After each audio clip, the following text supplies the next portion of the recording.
Boker Tov, que ce shiur de Torah, soit à la mémoire de Margalit Batrivka pour la réussite de Abraham et de Saouda. On a à la fin de notre paracha une histoire, grosse histoire.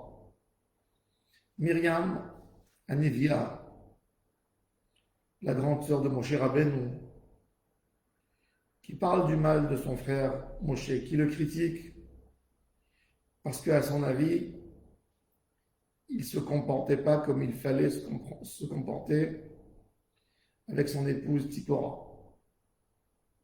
Cette histoire se termine que Dieu punit Myriam parce qu'elle a parlé du mal sur son frère. Elle devient lépreuse. Qui c'est qui vient prier pour sa sœur? Celui qui a été vexé, qui était le sujet, Moshe Rabbeinu. Moshe qui crie à Dieu, Dieu, aie pitié de ma sœur. Elna, Dieu, s'il te plaît. Refana, guéris, s'il te plaît, là, cette femme. Dans le texte, on a le mot doublé, Elna, Refana, là. Le deuxième na, il est inutile. Pourquoi on avait besoin de redire na? En hébreu, on aurait dû dire ça, on aurait bien voulu formuler cette phrase, on aurait dû dire El na, Dieu, s'il te plaît, je te supplie. Refa la, guéris-la. Rabbeinu, dans l'Ikouté Moharan, dit quelque chose d'extraordinaire. La Torah, c'est un moyen de se connecter avec Akadosh Baruch Hu et d'avoir une connexion directe avec Hashem Yitbarach. Dieu nous a donné ce moyen de connexion, mais des fois on le rate parce qu'on prend les outils que Dieu nous a donnés pour se connecter à lui et on se connecte à des mauvaises choses, à des tentations, à des avérotes, à des fausses pensées, des fausses paroles. Pas seulement qu'on ne s'est pas connecté à Kadosh Baruch Hu, mais on s'est connecté au côté mal. Dans ces moments-là, il est difficile de se rapprocher d'Akadosh Baruch Hu et de guérir de ces maladies que nous avons, maladies spirituelles. On ne peut pas rentrer chez le roi avec des habits sales. Le roi ne veut plus nous voir, nous accorder ses bénédictions, puisqu'on l'a tellement effrayé, il a été déçu de nous. Et il faut rentrer doucement, doucement. Rabbeinu, dans l'Ikouté Moharan, explique, c'est comme deux personnes dans la ville, il y en a un qui est richissime, il y en a un qui est moins riche. Il y a un pauvre qui voudrait obtenir un rendez-vous chez le richissime pour qu'il l'aide. Mais comment il va rentrer chez lui? Il ne fait pas qu'à lui, il y a des gardiens à l'entrée de la maison, on ne peut pas rentrer n'importe comment. Qu'est-ce qu'il fait? Il va chez l'homme qui est moins riche, qui le connaît très bien, et lui dit, aide-moi. Il dit, écoute, j'ai des moyens, mais je ne peux pas t'aider à sortir de ton problème. Je peux te donner une petite tzedaka, mais pas plus. Il dit, je ne te demande pas ça. Puisque toi, tu as des contacts avec ce grand riche, ce richissime, je te demande de me faire un rendez-vous chez lui. Et lui, il a la capacité de m'aider s'il veut. On a Midat HaRachamim. On essaye de réveiller la miséricorde pour demander à Dieu qu'il nous donne quelque chose, qu'il nous fasse quelque chose. Et à un moment, il y a la Midat HaRachamim qui n'est pas capable, parce qu'elle n'a pas été assez alimentée pour demander à Kadosh Baruch Hu miséricorde pour nous.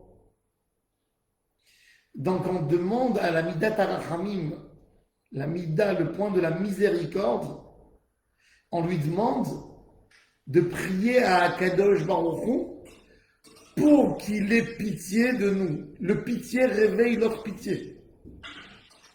Qu'un pitié réveille un autre pitié d'Hachem Yitbarach, et que là, il va y avoir la grande miséricorde d'en haut qui va descendre en bas et qui va nous attendre. Mon cher Rabbeinu, il dit à Kadosh Baruch Hu, El Na, Dieu, El, il faut savoir que El, c'est parmi les noms divins d'Akadosh Baruch Hu, il a 7 noms. El, Elohim, Ado, Shaddai, Tsevaot et d'autres. El, c'est Chesed. El, Dieu, je t'en supplie.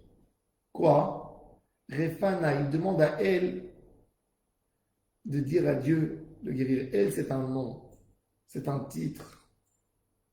Akadosh Baruch Hu, ma sœur Myriam, elle a fait un lashon hara. Elle n'a plus une connexion avec toi. Elle a sali, elle a pris la bouche que tu lui as destinée, tu lui as donnée comme outil de prophétie, de transmission avec les gens, comment se connecter à Hachem. Cette bouche, elle a été abîmée par un lashon hara, elle a parlé du mal, elle a voulu faire mal, elle a utilisé cette force que tu lui as donnée pour critiquer quelqu'un d'autre. Donc maintenant, il est clair que tu ne veux pas l'écouter. Mais je demande à la miséricorde de prier elle-même, elle aussi d'augmenter la dose de la miséricorde, que tu sois miséricordieux avec ma sœur. C'est-à-dire qu'un homme, surtout quand il est dans la Havera, il ne peut pas monter dans l'échelle très vite. Tu es encore sale, tu ne peux pas avoir rendez-vous chez Hachem. Il faut nettoyer et demander à nos mitzvot qu'on a fait de nous soutenir. Quand on a fait une mitzvah, puisqu'on n'est pas encore arrivé au top, mon cher Rabbeinu, c'est quelqu'un qui peut rentrer chez Akadosh Baruch Hu chaque moment et chaque seconde. Il est tellement propre, tellement pur, il s'est consacré complètement à Hachem. Mais quand quelqu'un il s'est taché, on a une tâche, on est bien taché à la maison. Alors quelqu'un avec sa femme elle l'aime à tout prix, même s'il est taché, elle ouvre la porte, mais il ne peut pas aller voir son ami avec cette tâche. Parce que cette tâche, elle est valable pour la maison, mais pas pour dehors. Donc là, on a besoin d'avoir quelque chose qui nous soutient, qui nous aide pour pouvoir rentrer chez le roi. Et c'est exactement ça. C'est-à-dire qu'un homme doit se concentrer sur les mitzvot qu'il a fait et de leur demander d'insister. Aidez-moi pour me rapprocher plus. C'est-à-dire que quand quelqu'un il fait une mitzvah, cette mitzvah elle-même, il faut lui demander de prier à Hachem pour qu'il puisse se rapprocher plus. Et c'est ce qu'on demande, que nos mitzvot, elles nous aident, que la midat harachamim, elle réveille les rachamim, que la miséricorde réveille notre miséricorde.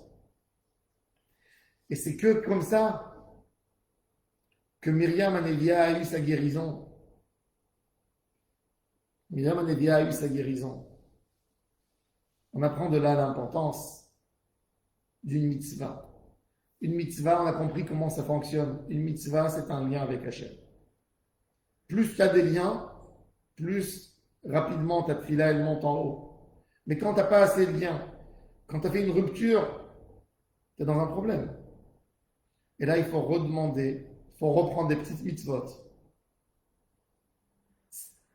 Te mettre là-dedans complètement et demander à Hachem Yitbarach que ces mitzvot-là, elles prient pour nous.